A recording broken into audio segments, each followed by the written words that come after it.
नमस्कार, आप देख रहे हैं N24 न्यूज गुजरात।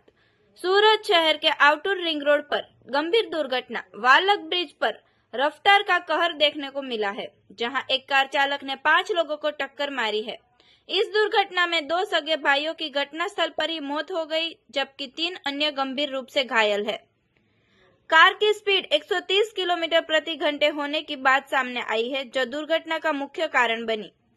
घटना की जानकारी मिलते ही पुलिस घटनास्थल पर पहुंची और घायलों को इलाज के लिए नजदीकी अस्पताल में भर्ती करवाया दिया। पुलिस इस दुर्घटना की जांच कर रही है और उचित कार्रवाई की जा रही है।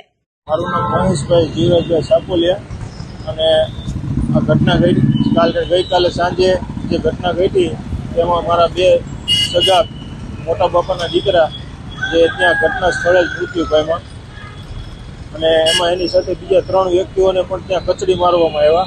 આ લોકો બેફામ ગાડી ચલાવી જે લોકોએ અને એ લોકોએ ડ્રિંક્સ પણ કરેલું હતું એવું કહે છે, નશામાં હતા અને રોંગ સાઈડમાં સામેની સાઈડ ઉપર ગાડી ચલાવીને આ લોકોને અકસ્માત ગંભીર અકસ્માત કરીને મોતને ઘાટ ઉતારવામાં આવ્યા।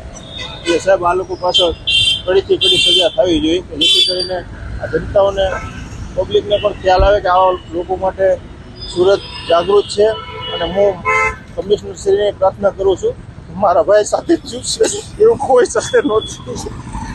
देखते रहिए N24 न्यूज गुजरात, सिर्फ हम तक ही नहीं सब तक।